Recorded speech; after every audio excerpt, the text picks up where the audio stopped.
My dear friends, life is not about waiting for things to improve. Life is about improving ourselves step by step, every single day. The world is quick to point out what's wrong with us, but true growth begins when we take responsibility to build ourselves. So today, I want to share with you not 30 things, not 300 things, just 3 simple but powerful things that if you apply, will completely transform you. Because it's not the big changes that shape us, it's the little, consistent improvements that make us truly extraordinary. My dear friends, when we talk about improvement, the very first thing we must begin with is the mindset.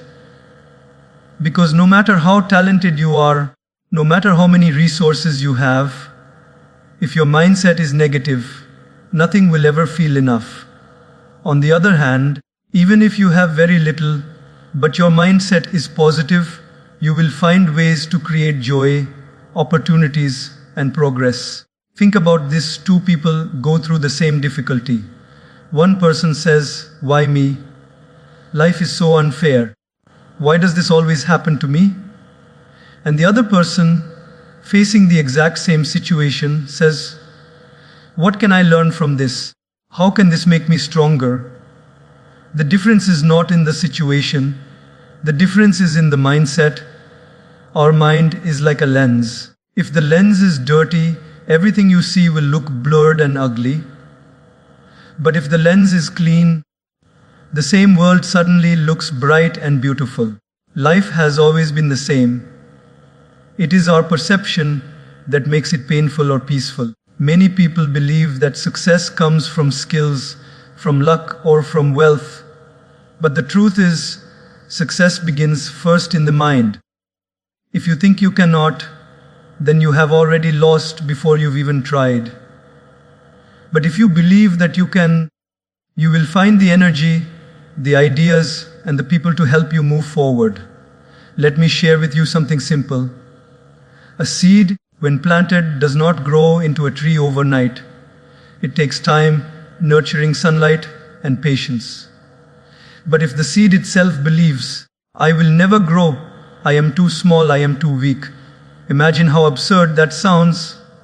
Yet, that's exactly how many of us think about ourselves.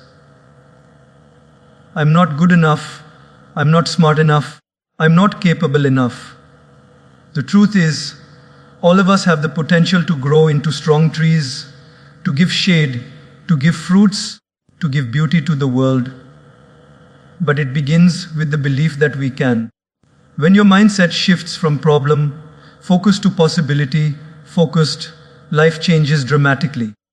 A setback is no longer the end of the road, it becomes a detour to a better direction. A failure is no longer your identity, it becomes your teacher. A challenge is no longer your punishment, it becomes your opportunity. And let's be honest, negative thinking is easy. Complaining is easy. Blaming is easy. But the real strength lies in choosing a different perspective. It's not about denying reality, but about seeing reality through a lens of growth. Instead of asking, "Why did this happen to me?" ask, "What can this teach me?" Instead of saying, "I failed," say, "I learned." Instead of saying, "I'm stuck," say, "I'm being prepared for something greater." The most powerful tool you carry every day is not your phone, not your wallet, not your degree, it's your mindset.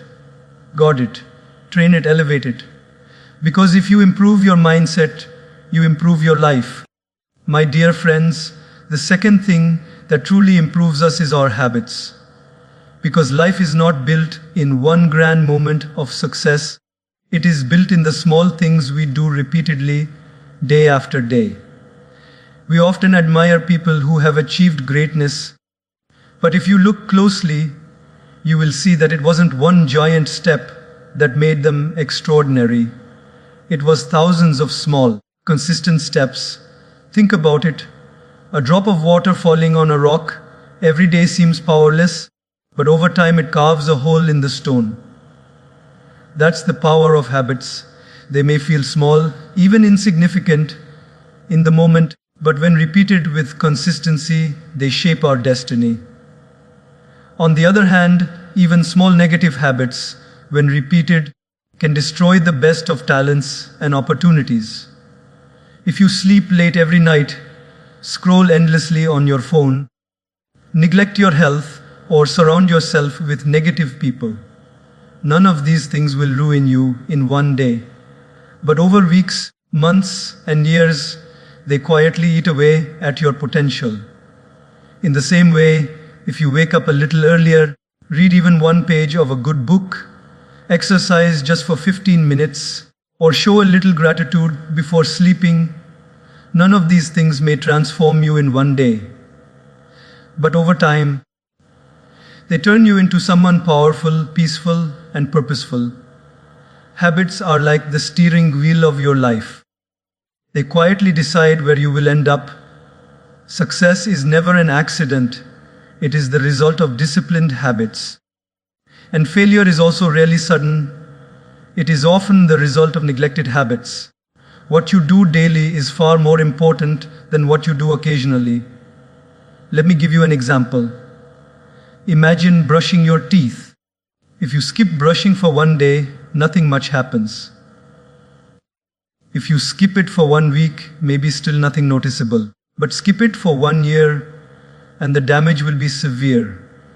That's exactly how habits work. A little negligence feels harmless in the beginning, but it compounds into destruction later. Similarly, a little discipline feels boring in the beginning, but it compounds into greatness later. The challenge is that bad habits often feel pleasurable in the short term, but painful in the long term, while good habits often feel painful in the short term, but rewarding in the long term. Eating junk food feels enjoyable now, but creates health issues later. Exercising may feel difficult now, but creates strength, energy, and confidence later. Gossiping may feel entertaining now, but destroys trust and relationships later. Speaking kindly may take effort now, but builds strong connections for life. That's why wisdom is not choosing what feels good immediately.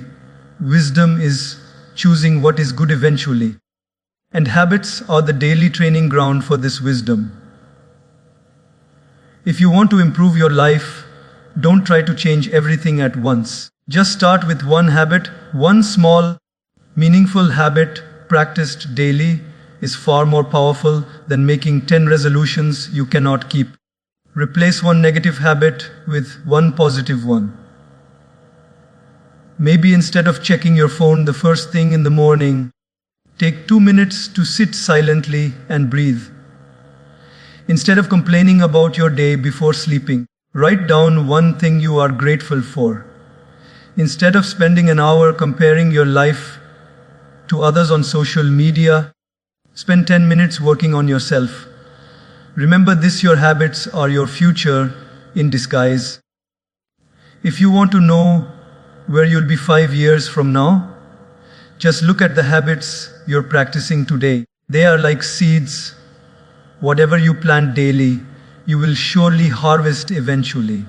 So if you truly want to improve yourself, don't wait for a big miracle. Don't wait for perfect conditions. Don't wait for someone to push you. Just start with your habits. Because in the end, we don't decide our future, we decide our habits. And our habits decide our future. My dear friends, the third thing that improves us in life is our relationships. You see, no matter how successful you are, no matter how much money you have, no matter how many achievements you collect, if your relationships are broken, life feels empty. On the other hand, even if you don't have much, but you are surrounded by people who love you, support you, and stand with you, life feels complete. We are not islands. We are not meant to live alone.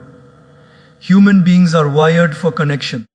From the moment we are born, we thrive because of relationships. A child grows because the mother nurtures. A student learns because the teacher guides. A friend survives tough times because another friend stands by his side. Our relationships define the quality of our life. But let us reflect honestly. In this fast-paced world, we are often busy building careers, chasing goals, and upgrading our gadgets. Yet we sometimes forget to upgrade our relationships. We update our phones every few months, but when was the last time we updated the way we treat our spouse, our parents, our children, or our friends? Many of us are connected with thousands of people online, yet feel lonely inside. Because true connection is not about the number of contacts in your phone. It's about the depth of the relationships in your life. Relationships require investment of time, attention, patience, and kindness. If you water a plant daily, it grows beautifully. But if you neglect it, it withers. The same is true for human bonds. If we don't nurture them, if we don't give them time, if we don't listen, they weaken silently. And when tough times come, we suddenly realize that the very people we needed are no longer as close as they once were. Sometimes, we misunderstand improvement as a very personal, individualistic journey. But true improvement also means improving the way we treat others. A person who meditates daily, eats healthy food, earns a great salary, but cannot respect others, cannot forgive, cannot love, that person has not truly improved. What use is external success if our inner world is filled with broken bonds and bitter hearts? And remember, relationships are not about perfection, they are about presence. Nobody is perfect. Your parents are not perfect. Your spouse is not perfect. Your friends are not perfect, and neither are you. But the willingness to forgive, to accept, to work through differences, that is what makes relationships stronger. Think about it. The strongest bridges are not the ones that never face storms. They are the ones that endure storms and still stand tall. Similarly, the strongest relationships are not the ones where there are no disagreements, but the ones where disagreements are handled with respect and love. Let me share a small reflection. A wise person once said, "If you want to know how rich you are, count the number of people who would cry if you died tomorrow." It sounds intense, but it's true. At the end of the day, the bank balance in your account is not as valuable as the balance of love in your life. So, how do we improve our relationships? Start with something simple. Listen. Truly listen. Not with the intention to reply, but with the intention to understand. Give people your time, even if it's just a few minutes of undistracted presence. Appreciate them for small things. Say thank you often. Say, "I'm sorry" when needed. Sometimes those two words, thank you and sorry, are worth more than diamonds. And above all, show love in action, not just in words. It's easy to say, "I care," but it means more when you actually show up when someone needs you. Sometimes just sitting silently beside someone in their pain means more than giving a long lecture. When we improve our relationships, we improve ourselves. Because people are mirrors. They reflect back to us who we are. If we are harsh, we will see harshness returned. If we are kind, we will see kindness multiplied. Improving your relationships is not just about making others happy. It is about shaping the best version of yourself. So, my friends, never underestimate the power of relationships. Build them, nurture them, heal them. Because in the end, when we look back at life, we will not remember every salary slip, every exam grade, every social media like. We will remember the faces, the laughter, the tears, the hugs, and the hearts that walked with us through the journey. Improving your relationships is not just a part of life, it is the very essence of life. My dear friends, one of the greatest things that can improve us is the ability to choose growth over comfort. You see, comfort is sweet, but it is deceptive. Comfort whispers to us, stay here, don't move, don't try, don't take the risk. Why struggle when you can just relax?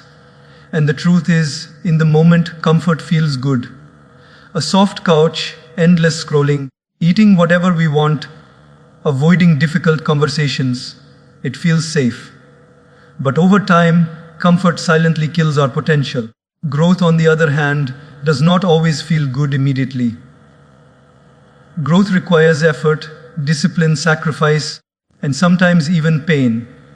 It asks us to wake up early when we want to sleep more, to study when we want to relax, to work out when we'd rather sit down, to forgive when we'd rather stay angry, to try again when we'd rather quit.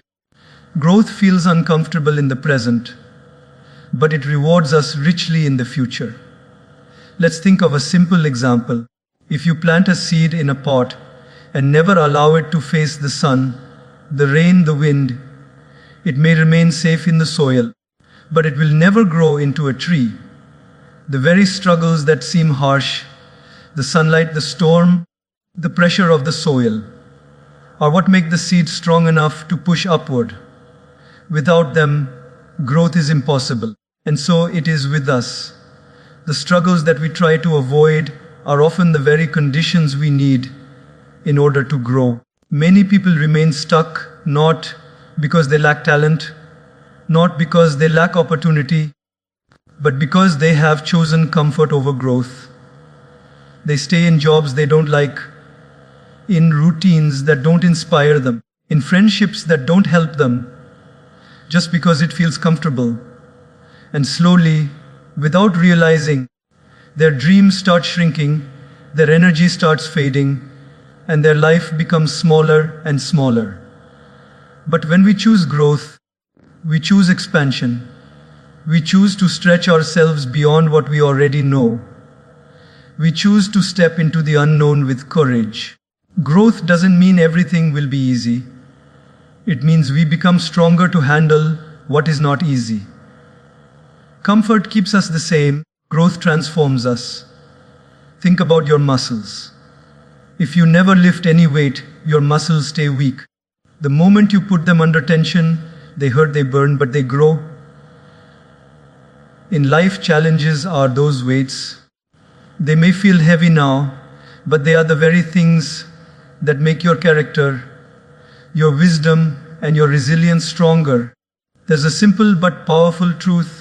Everything you deeply want in life lies just outside your comfort zone. Confidence lies outside the comfort zone of fear. Success lies outside the comfort zone of laziness. Wisdom lies outside the comfort zone of ignorance. And love lies outside the comfort zone of ego. If we are willing to step out, we will find treasures we never imagined. Of course, the comfort zone is tempting. It's warm, it's easy, it's familiar. But remember this, nothing grows there. If you want flowers, you must step out into the garden, into the sun. If you want a harvest, you must sow seeds in the soil, not keep them safe in a jar. Safety may preserve the seed, but it will never fulfill its potential. Let me share with you something to reflect on. At the end of life, people rarely regret the things they did. They regret the chances they didn't take, the opportunities they let pass, the growth they avoided because they were too comfortable.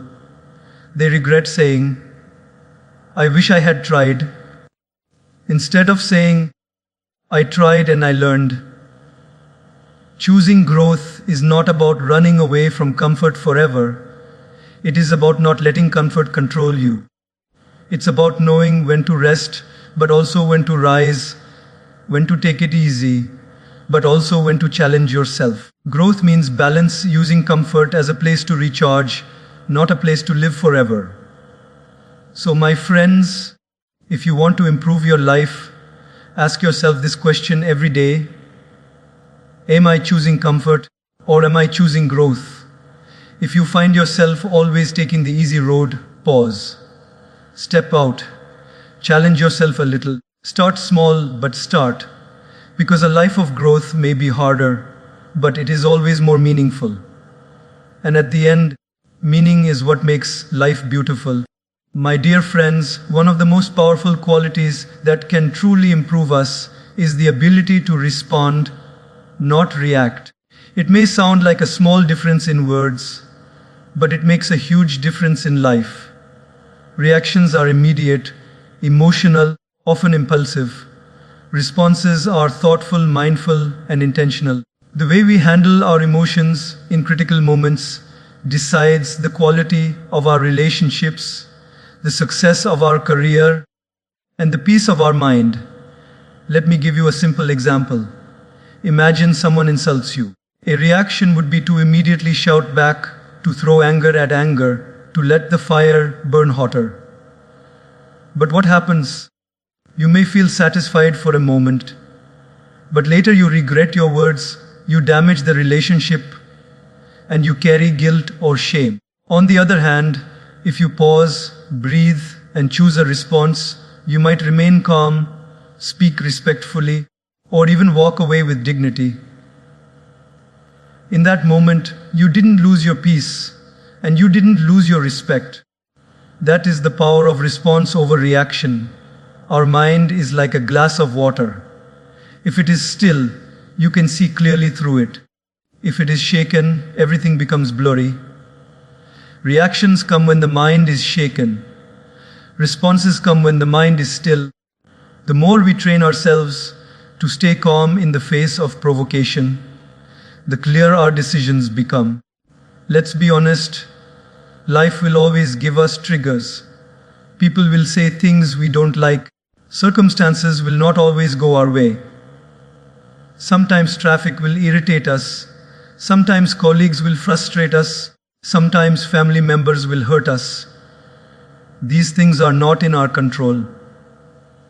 But what is in our control is how we deal with them. And that choice, to react or to respond, decides whether we rise above the situation or sink into it. Think about great leaders, wise teachers, or even those elders in our family who seem unshakable. What makes them different is not that life is easier for them. It is that they have trained themselves to respond wisely rather than react blindly.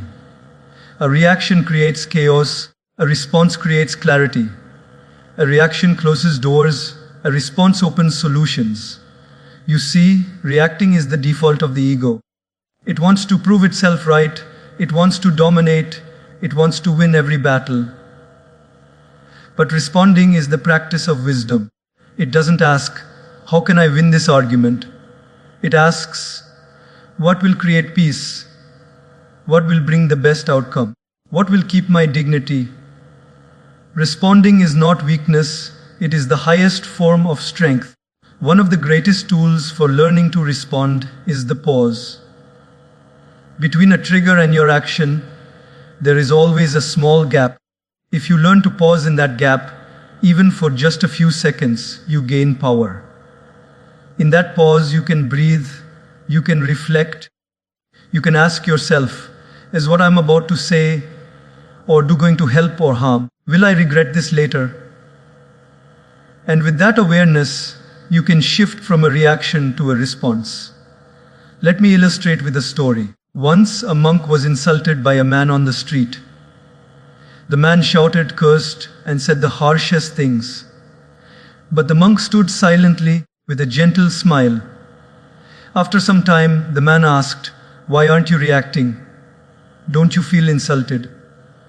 The monk replied, if someone brings you a gift and you refuse to accept it, who does it belong to? It stays with the giver. Your anger is your gift, my friend, and today I simply refuse to accept it. That is the art of responding. Reactions are often quick but costly. Responses take time but save relationships, save peace, and save dignity. And the beauty is, once you practice this regularly, it becomes natural. You will find yourself calmer, more respected, and more in control of your life. Remember this, one harsh reaction can break years of trust, but one wise response can heal years of pain.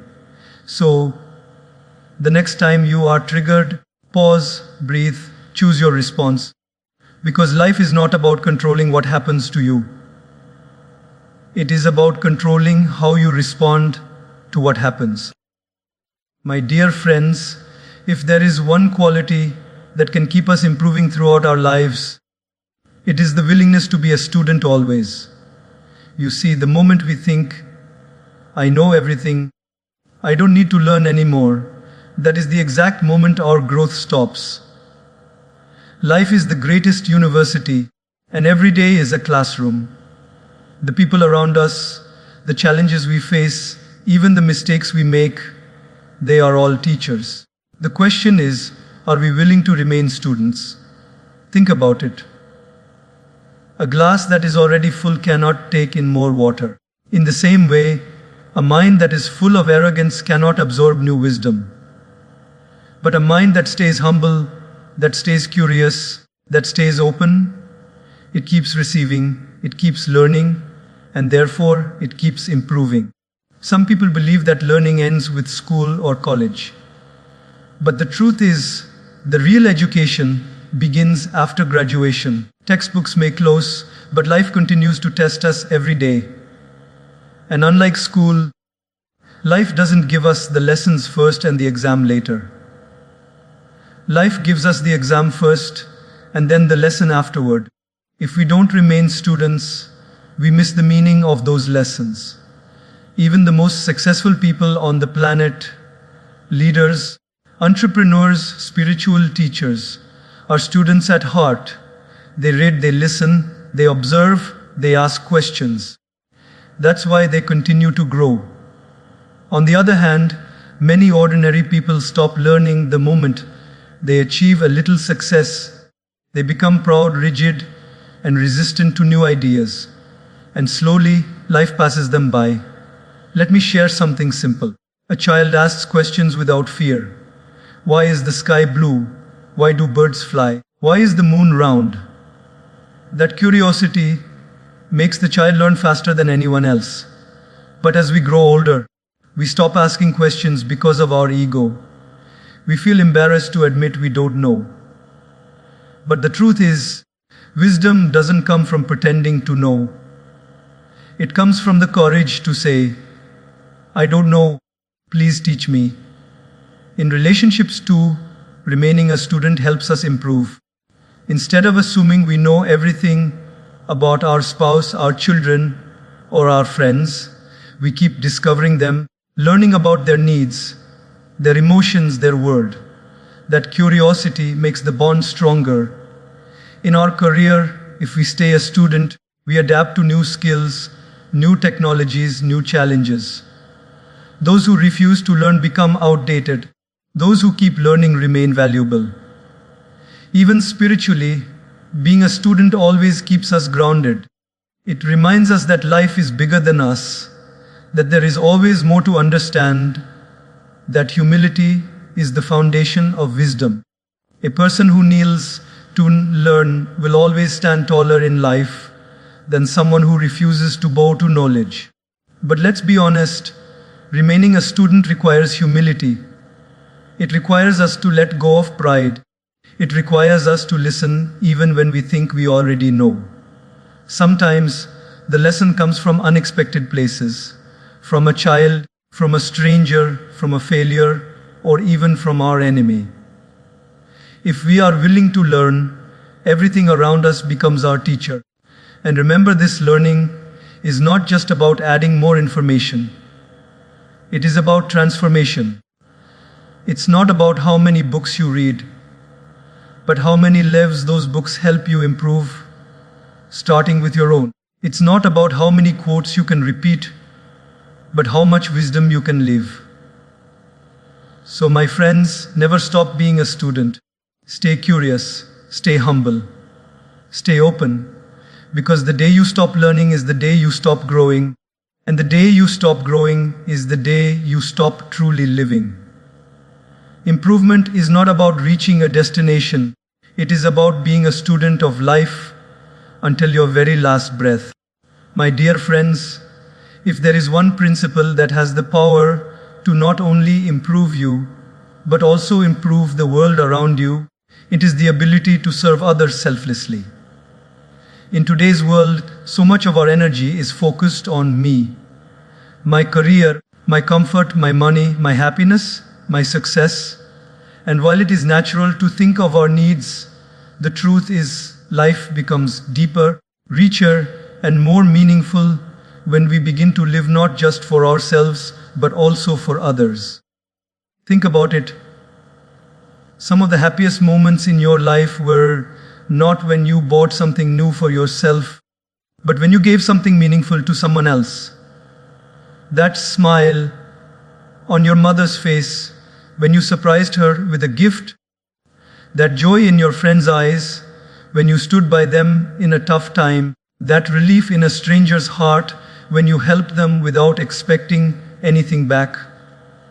Those moments carry a fulfillment that no amount of money or success can buy.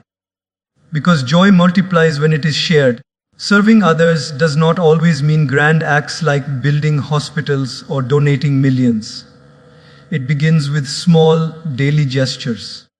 Offering a kind word to someone who feels low, lending an ear to someone who feels unheard, giving time to someone who feels lonely. These small acts may seem ordinary to you, but to the other person, they can mean the world. But why does service improve us? Because when we serve others, we step out of the prison of our ego. We stop seeing ourselves as the center of the universe, and we begin to recognize the humanity in everyone. Service softens our heart, widens our perspective, and deepens our compassion.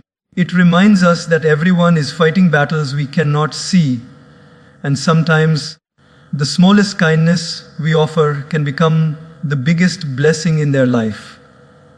There's a beautiful saying, "The fragrance always stays in the hand that gives the rose." When you serve others, you are not just blessing them, you are blessing yourself. Acts of kindness create a joy within you, a peace within you that no selfish pursuit can ever give. Now, some people may ask, but what if people take advantage of my service? What if they don't value it? My friends, remember, selfless service is not about what others do in return. It is about who you become in the process. When you serve, you grow stronger in character. You train your heart to love without conditions, to give without keeping score. And in the long run, such a heart will always attract true love and respect in return. Let me share a story. Once, a man was walking on the beach, throwing stranded starfish back into the ocean. A passerby laughed and said, "There are thousands of starfish here. You can't save them all. What difference does it make?" The man picked up one starfish, threw it back into the water, and said, "It made a difference to this one." My friends, serving others is not about saving the whole world at once. It is about making a difference where you can, with what you have, for whoever needs it. And here's the most powerful part. When you serve, you also inspire others to serve. Service is contagious. One act of kindness creates a ripple that spreads far beyond what you can see.